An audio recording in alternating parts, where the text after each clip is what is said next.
राम राम राम राम राम राम राम राम राम नारायण नारायण। अर्जुन उवाच दृष्ट्वेमां स्वजनं कृष्ण युयुत्सुं समुपस्थितं सीदन्ति मम गात्राणि मुखं च परिशुष्यति वेपतुश्च शरीरे मे रोमहर्षश्च जायते गाण्डीवं स्रंसते हस्तात् त्वक्चैव परिदह्यते न च शक्नोम्यवस्थातुं भ्रमति वच मे मनः।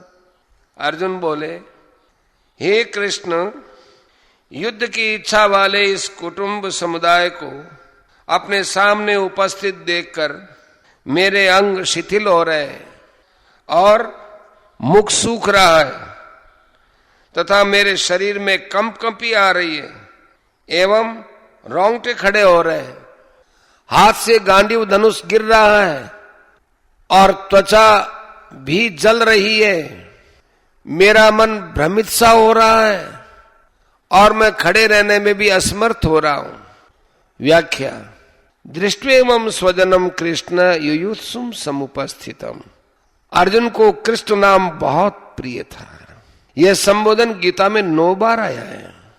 भगवान श्री कृष्ण के लिए दूसरा कोई संबोधन इतनी बार नहीं आया है। ऐसे ही भगवान को अर्जुन का पार्थ नाम बहुत प्यारा था। इसलिए भगवान और अर्जुन आपस की बोलचाल में ये नाम लिया करते थे और यह बात लोकों में भी प्रसिद्ध थी।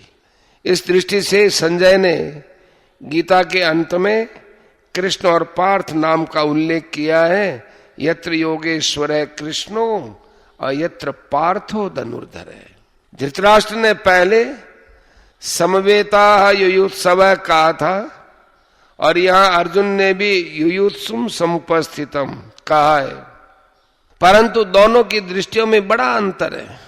धृतराष्ट्र की दृष्टि में तो दुर्योधन आदि मेरे पुत्र हैं और युधिष्ठिर आदि पांडु के पुत्र हैं, ऐसा भेद है।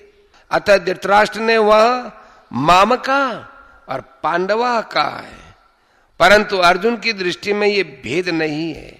अतः अर्जुन ने यहां स्वजनम कहा है, जिससे दोनों पक्ष के लोग आ जाते हैं।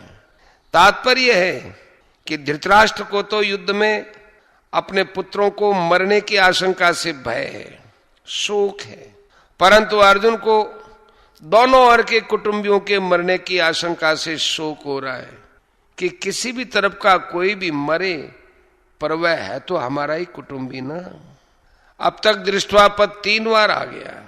दृष्टवा तो पांडवानिकम, जो कि पहले अध्याय के 2 श्लोक में, व्यवस्थितान दृष्टवा धार्तराष्ट्रान पहले अध्याय के 20वें श्लोक में, और यहां दृष्ट्वेमं स्वजनम। इन तीनों का तात्पर्य है कि दुर्योधन का देखना तो एक तरह का ही है, अर्थात दुर्योधन का तो युद्ध का ही एक भाव रहा, परंतु अर्जुन का देखना 2 तरह का हुआ। पहले तो अर्जुन धृतराष्ट्र के पुत्रों को देखकर वीरता में आकर युद्ध के लिए धनुष उठाकर खड़े हो जाते हैं, और अब स्वजनों को देखकर कायरता से आविष्ट हो रहे हैं, युद्ध से उपरत हो रहे हैं और उनके हाथ से धनुष गिर रहा है। सीदंती मम गात्राणि मुखं च परिशुष्यति वेपथुश्च शरीरे मे रोमहर्षश्च जायते गांडीवं संसते हस्तात् त्वक्चैव परिदह्यते न च शक्नोम्यवस्थातुं भ्रमति वच मे मनः। अर्जुन के मन में युद्ध के भावी परिणाम को लेकर चिंता हो रही है, दुख हो रहा है। उस चिंता दुख का असर अर्जुन के सारे शरीर पर पड़ रहा है। उसी असर को अर्जुन स्पष्ट शब्दों में कह रहे हैं कि मेरे शरीर का हाथ, पैर, मुख आदि एक एक अंग शिथिल हो रहा है, मुख सूख रहा है, जिससे बोलना भी कठिन हो रहा है। सारा शरीर थर थर कांप रहा है, शरीर के सभी रोंगटे खड़े हो रहे हैं। अर्थात सारा शरीर रोमांचित हो रहा है। जिस गांडीव धनुष की प्रत्यंचा की टंकार से शत्रु भयभीत हो जाते हैं, वही गांडीव धनुष आज मेरे हाथ से गिर रहा है। त्वचा में, सारे शरीर में जलन हो रही है। मेरा मन भ्रमित हो रहा है, अर्थात मुझे क्या करना चाहिए यह भी नहीं सूझ रहा है।